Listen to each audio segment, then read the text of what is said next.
各位朋友大家好，在2012年的时候呢，有关机构呢曾经做了一次民意调查，就是想了解一下国人心目中最熟悉的宋词都有哪几首。结果呢，入选前3名的宋词分别是《念奴娇》、《声声慢》以及《满江红》。《念奴娇》赤壁怀古，大江东去浪淘尽，千古风流人物，这是苏轼所作，没有问题。《声声慢》秋思，寻寻觅觅，冷冷清清，凄凄惨惨兮兮，乍暖还寒时候，最难将息，是李清照所作，也没有错。而唯独《满江红》，怒发冲冠凭栏处，潇潇雨歇，这首词的作者一般来说我们都认为是岳飞，但实际上这个结论并没有得到学界的一致认可。近百年来，有很多重量级的专家学者对《满江红》的作者提出了严重的质疑，他们认为这首词并非是岳飞所作，而是明朝中期的某个人冒岳飞之名所作。那么《满江红》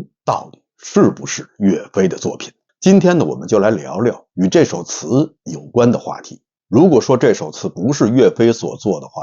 那么最先感到尴尬的恐怕就是被称为国师的张艺谋张大导演了，因为他去年的时候曾经执导了一部影片，就叫《满江红》，其中的故事架构就是基于岳飞所作的《满江红》这首词的基础之上。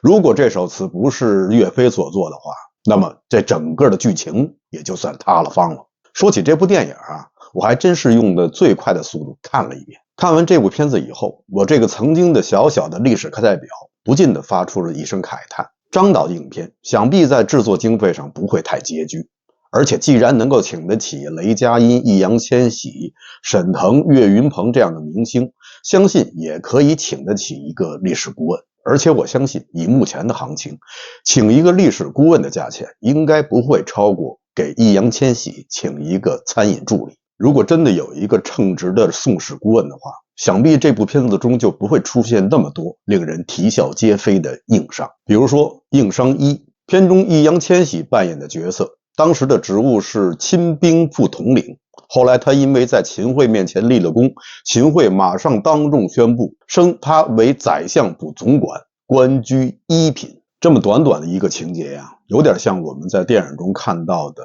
那个散弹枪，一旦射出以后，前方被击中的物体肯定是一片的窟窿。而在这部影片中，这个情节所造成的窟窿又有一个专有的名词，叫历史的伤口。伤口之一，宋朝时期确实有统领这个官职，统领之上呢叫统制，统制之上叫都统制，而都统制之上，那就是像岳飞、韩世忠、张俊、刘光世这样的方面军的统帅。这里顺便说一句，在评书中称岳飞的官职之一是天下都招讨兵马大元帅，但实际上岳飞从来没有担任过这个职务。在北宋时期倒是有一个人曾经出任过天下兵马大元帅，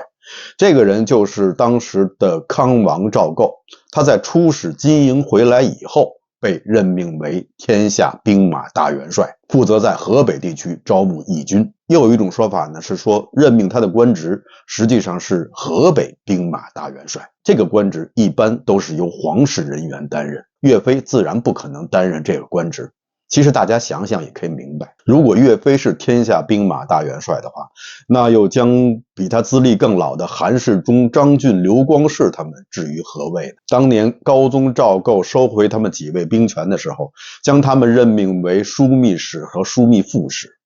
韩世忠、张俊是枢密使，岳飞只是枢密副使，所以从职位上来说，岳飞绝对不是军中的第一人。宋朝时期虽然有统领，但没有亲兵营。亲兵营呢，听起来有点像宋朝的禁军或者叫殿前司，但绝对没有亲兵营这个称呼。没有亲兵营，那自然也就不会有什么亲兵营统领。不过倒是有一个朝代有这个职务，那就是清朝。伤口之二就是剧中的易烊千玺被任命为宰相府总管，官居一品。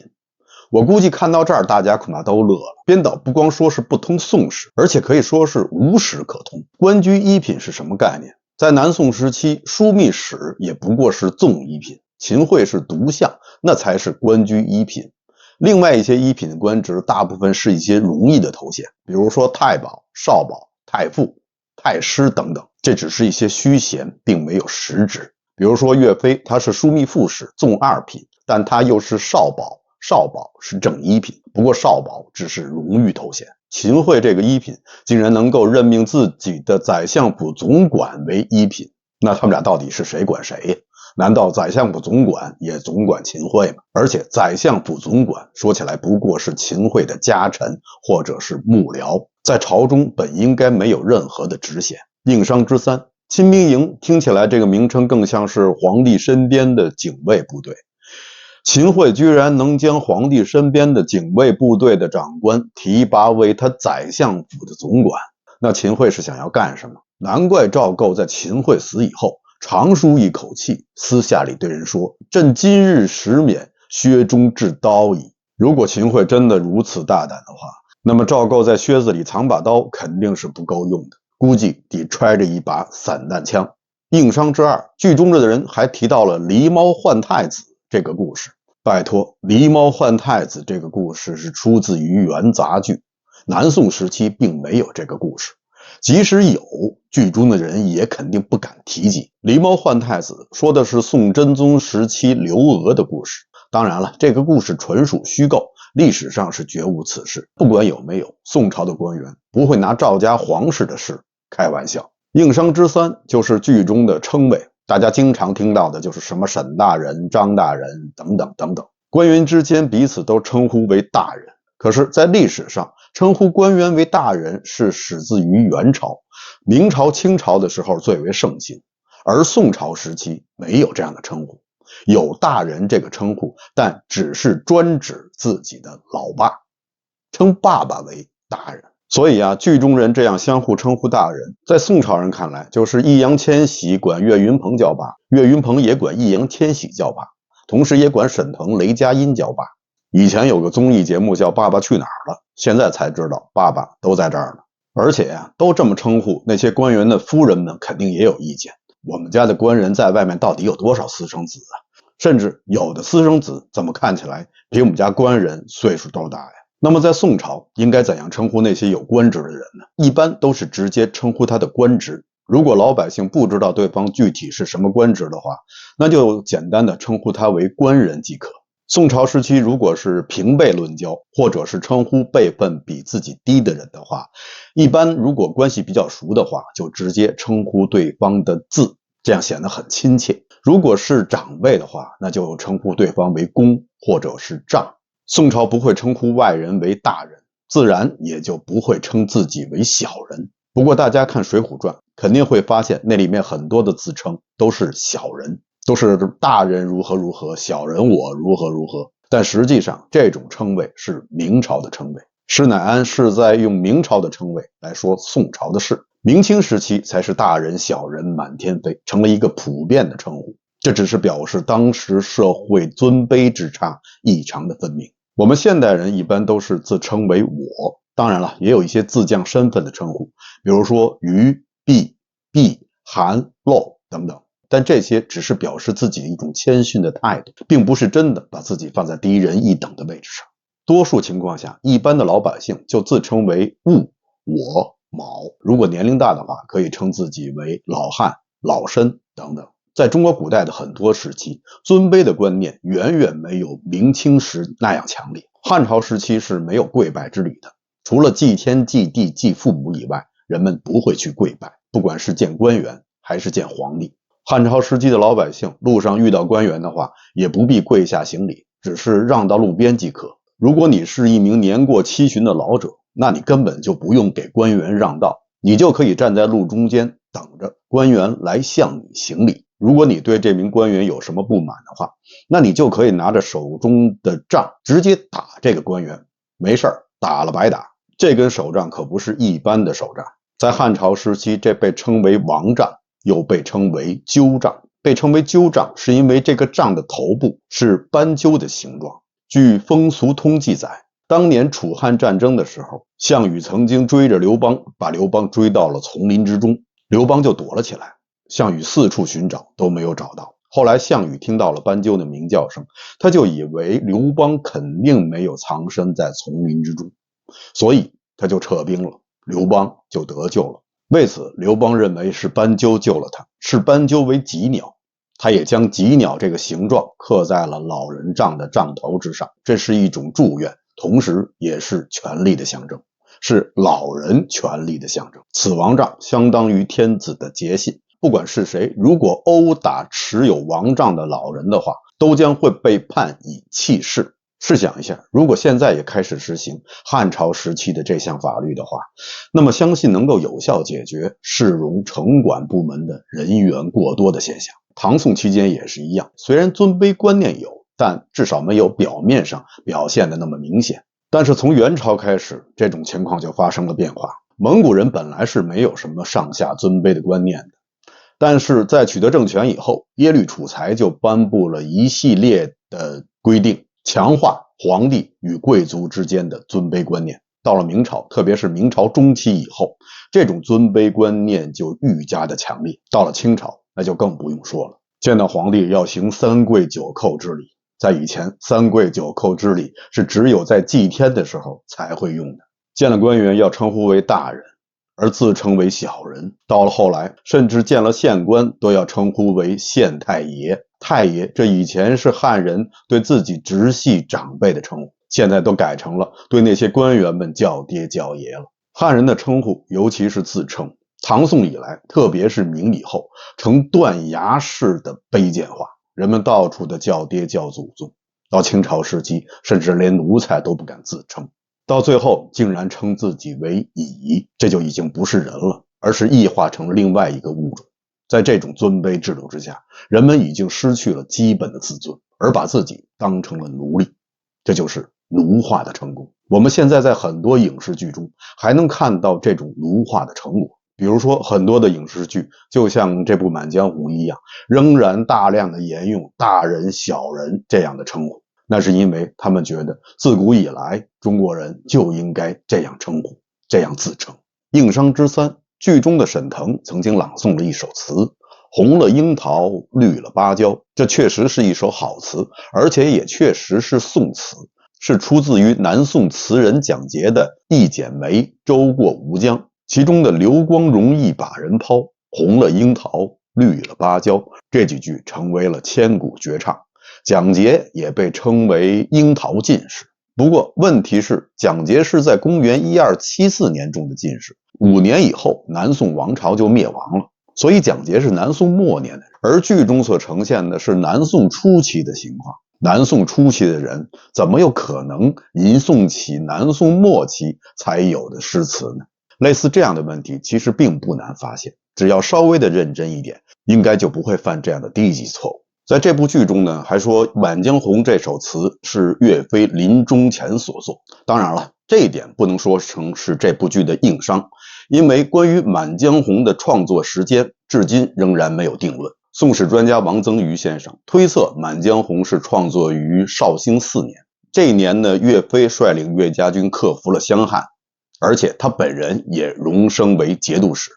节度使在宋朝来说是军人的一个最高的荣誉。岳飞并不是一个官迷，后人有诗赞曰：手握天歌能决胜，心清人绝只寻忧。此时的荣升让岳飞更加看重的是此时他肩头更重的责任和今后修远而漫长的征程，所以他才写出了30功名尘与土，8000里路云和月这样的词句，所以他才会变得踌躇满志，意气风发，想着有一天能够驾长车踏破贺兰山缺。我个人觉得《满江红》的词意与此时岳飞的心境还是非常的吻合的。如果说这首词是岳飞在狱中临终前所作的话，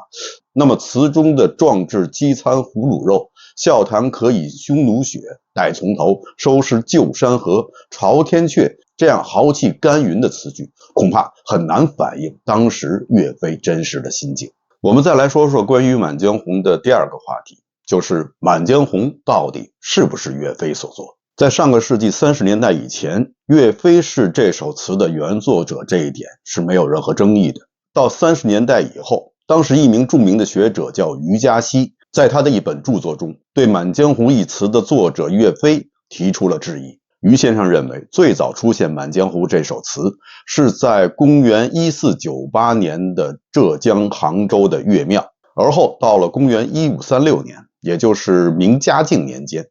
徐阶编纂了《岳武穆遗文》，将这首词广为推广。而在此之前，宋元时期并没有关于这首词的任何记载，所以于先生怀疑这首词是名人托伪而作。此外，于先生还提出，岳飞的孙子岳珂曾经花了很大的精力搜集岳飞以前的诗词、文章等等，但偏偏没有收录这首脍炙人口的词，这听起来似乎是很不符合情理。所以很可能的情况就是，在岳珂收集岳飞的遗作的时候，并没有这首词。总之，它还是后人托伪之作。30年以后，著名的诗词研究专家夏承焘先生也认可了于嘉熙先生的观点，并且提出了进一步的论断，说在《满江红》这首词中有驾长车踏破贺兰山缺的字样，而贺兰山很明显是在中国的西北，而金人的首府则是在中国的东北。岳飞当时是与金人作战，不是与西夏人作战，所以他的敌人是在东北，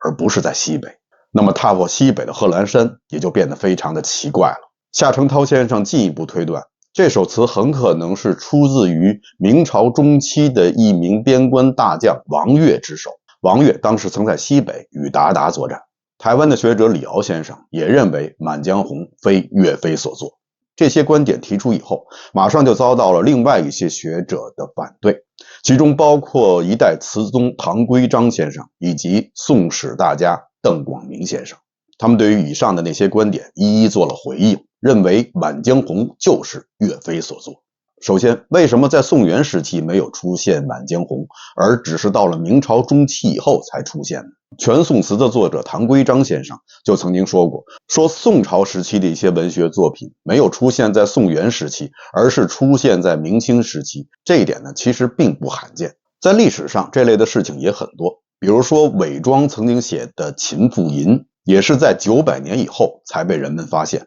但你不能说韦庄没有写过《秦妇吟》。古代流传下来的很多书籍都是孤本独本，通常都是藏于家中，不轻易示人。而这些孤本独本何时面世，那就是一件很难说的事情。跨越几百年，甚至是永远不会面世，也都是很有可能的。不能说宋元时期没有出现《满江红》，就说《满江红》这首词不存在。至于岳飞的孙子岳珂，在他的《金陀翠编》等几部著作中，为什么没有收录他爷爷这首词这个问题，邓广明先生也做出了解释。首先，岳飞被害的时候，家中被查抄，所有的文稿都已经散失，很多都已经被秦桧毁坏。岳飞后来平旋以后，他的儿子岳林、孙子岳珂都先后致力于收集他的文稿。南宋人曾经编了一部诗集叫《宾退录》，其中收录了岳飞的一首诗，叫《题青泥氏萧四壁》。他是这样写的：雄气堂堂冠斗牛，誓将直节报君仇。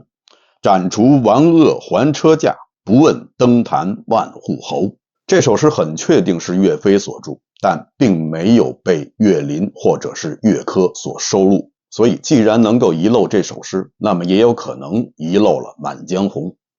有些朋友可能会说，《满江红》如此脍炙人口，岳家的后人怎么可能遗漏呢？实际上，《满江红》的脍炙人口那还是以后的事情。岳飞遇害以后，还是秦桧专政。岳飞以前的文稿大部分散落，即使是岳家的后人致力于收集，那也是需要2代人的努力，需要很多的时间。宋以后就是元，蒙古人本身就是胡虏，对于岳飞抗胡虏之事，自然不会大加宣传。所以在元朝时期，宣传抗俘虏的诗句不流行，那是当时的政治正确。有人做过一次统计，《满江红》在元朝和清朝的传唱度远远低于明朝以及近现代时期，这肯定是与当时的政治环境有关的。清朝的《四库全书》虽然收录了这首词，但做了一些可笑的修改。壮志饥餐胡虏肉，笑谈渴饮匈奴血。在清朝，胡虏和匈奴都是犯忌的词汇，所以不能用，就改成了壮志饥餐非食肉，笑谈渴饮迎枪血。类似这样的改动还有很多，比如说陈亮所著的《水调歌头·不见南十九》，其中有这样几句：尧之都，舜之壤，禹之风，其中应有一个半个齿陈荣。到了纪晓岚之流笔下，齿陈荣就被改成了挽雕公，前后的意思完全不大。所以在元朝时期，这首词没有像后来那样脍炙人口，这一点呢，其实是和当时的政治环境有关的，并不奇怪。至于岳飞为什么说是踏破贺兰山靴，而不是说直讨黄龙府，难道岳飞是路盲，搞不清方向吗？这肯定不是。邓广明先生认为，贺兰山不过是虚指，并非实指，这只是一种文学性的表述。在南宋时期，很多的诗人、词人也常用天山、青海、玉门等地名来指代那些被女真人侵占的土地。这些修辞手法在陆游的诗作中也是经常见。北宋时期的范仲淹在他的《渔家傲》一诗中有这样两句：浊酒一杯家万里，燕然未勒归无计。其中提到的燕然，那是在现在的外蒙古地区，那是在中国的北方。而范仲淹大家知道，当时他的作战对象是西夏，是在中国的西北。唐代诗人王昌龄也写道：黄金百代穿金甲，不破楼兰终不还。王昌龄写这首诗的时候，楼兰国已经灭亡了300多年了，总不能说王昌龄针对的就是楼兰国。同样，壮志饥餐胡虏肉，笑谈渴饮匈奴血。有人说女真人不算是匈奴人，所以这两句似乎也不是岳飞所作。刚才我们提到了，匈奴在很多南宋词人的笔下代表的就是女真侵略者，而且岳飞在这里实际上是在用典。壮志饥餐胡虏肉用的是西汉卫青的典故，而笑谈渴饮匈奴血则用的是东汉时期耿恭的典故。关于耿恭，我以前做过专门的一期，大家有机会呢可以去看一看。编写《满江红》到底是不是岳飞所作，最关键的一点还是在时间上。只要能够证明在南宋时期已经有了《满江红》这首词，而且这首词也确实是岳飞所作的话，那么后面那些反对的说法也就不辩自明了。那么有没有这样的史料呢？按照反方的说法，《满江红》这首词最早是面世于公元1498年，那是在修杭州岳庙的时候。在之后，正方的学者有了新的发现，在汤阴岳庙前的石碑上清清楚楚地刻着《满江红》的全词，而且注明这首词的作者就是岳飞。汤阴县的岳庙始建于公元1458年，比刚才提到的杭州岳庙要早50年。这一发现就推翻了反方提出的《满江红》是最早出现在公元1498年的结论，同时也推翻了夏承焘先生提出的《满江红》有可能是明朝大臣王悦或者他的幕僚文人所做的结论，因为在40年前这首词已经面世。这一发现虽然推翻了反方的一些观点，并将发现《满江红》这首词的时间提前了40年，但仍然没有解决一个关键的问题，那就是这首词还是在明朝时期发现的，那么在南宋时期到底有没有这首词？我们再看进一步的史料，在康熙年间编纂的《御选历代诗语》中有这样一段记载：故作词云，欲将心事付瑶琴，知音少，弦断有谁听？盖指何意之非也。又作满江红，悲愤可见，其不欲等闲白了少年头，总以明其心事。在《御选》一书中，这段话是出自于南宋人陈玉所编的《藏医话语》。陈玉是南宋理宗朝的人，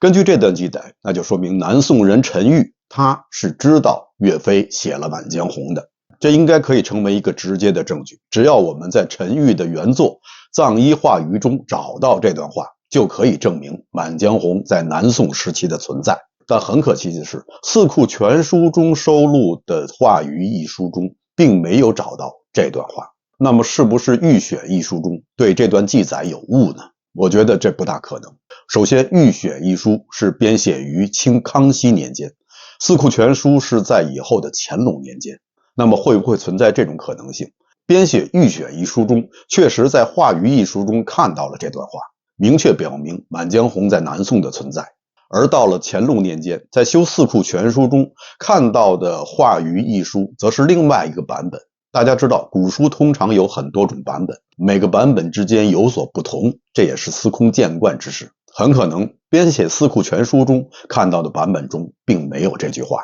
再有一种可能性，就是编写《四库全书》中确实也看到了这句话，但是在编写的时候有目的的将这句话删掉了。总之，在御选以《四库全书》中，我们还是应该选择相信时间更早的《御选》一书中的记载。顺便说一下，《玉选》一书并不是民间人编纂的诗集。再有，清人曾经编了一本书叫《宋拜类钞》，其中呢抄录了一段文字，说武穆家谢昭雪表云：武穆有满江红，词云怒发冲冠凭栏处等等等等。这段文字虽然是出现在清人所著的《宋拜类钞》中，但是这段文字最早的出处则是出自于宋朝人的手笔。在《宋拜类钞》中，虽然并没有注明这段话的出处，但是呢，学者们通过对比现存的一些书籍，可以证明这段文字是出自于南宋人罗大经所著的《鹤林玉录》。那也就是说，南宋人罗大经也知道岳武穆所作《满江红》一事。那么为什么陈玉、罗大经都知道《满江红》这首词，而岳飞的孙子岳珂却没有发现呢？这其实也很有可能。陈玉和罗大经他们著作的年份差不多都是在端平元年，而岳珂所著的《鄂国金陀粹编》和续编最后一版是在公元1234年，比陈玉、罗大经他们要早差不多17年左右。所以有可能的推断就是，在最后一版的金陀粹编完成以后，岳母误的《满江红》才被世人所发现，这样自然也就没有收录在金陀粹编之中。总之，综上所述，我个人还是倾向于认为《满江红》确实是岳飞所作，这方面的史料依据已经足够充分了。而反方的观点则让人觉得有些武断，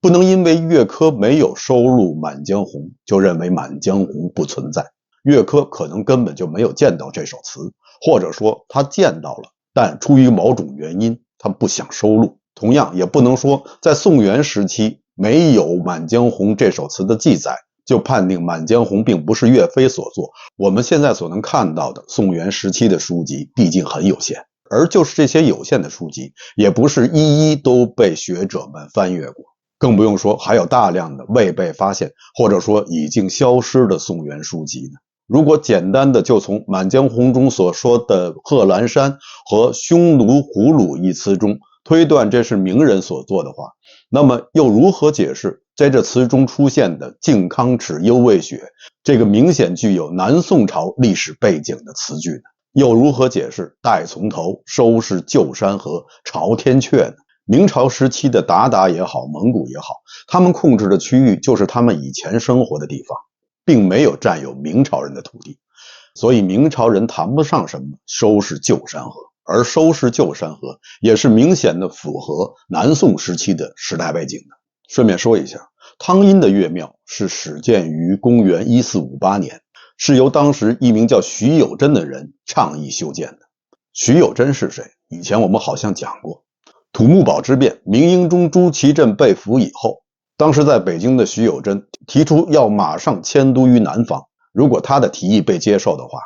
那么南宋朝的历史恐怕在明朝中期就会被复制了。当时是于谦顶住了各方面的压力，提议坚守北京，最后取得了北京保卫战的胜利。也是这个徐有贞在朱祁镇复位以后建议杀死于谦，所以从中间二字而论，徐有贞无疑是一名奸臣。那么他这样的人为什么会提议修建岳王庙呢？徐有贞此举其实并不是仰慕岳武穆，而只是要投其所好。投谁所好呢？投当时的皇帝景泰帝朱祁钰所好。明英宗当时被扣留在了北方，于谦拥立了他的弟弟，也就是景泰帝登基。明朝跟宋朝太近了，北宋末年的靖康之变，当时的明朝人也很了解，所以人们很自然地将被扣留于北地的朱祁镇当做了宋钦宗，而现在皇位上的景泰帝则自然就变成了当年的高宗赵构。而景泰帝希望自己被塑造的形象则是他是高宗赵构，但他是那个不会杀岳飞的高宗赵构。所以徐有贞提议修建岳王庙，实际上暗合了景泰帝的心思。我提这件事情就是想说，古人们在有时候拿历史做文章，但其实醉翁之意并不是在于历史，而是在于当朝的人。其实不光古代如此，现代也一样。当汉武大帝、雍正王朝、康熙大帝这些影视剧作品你方唱罢我登场的时候，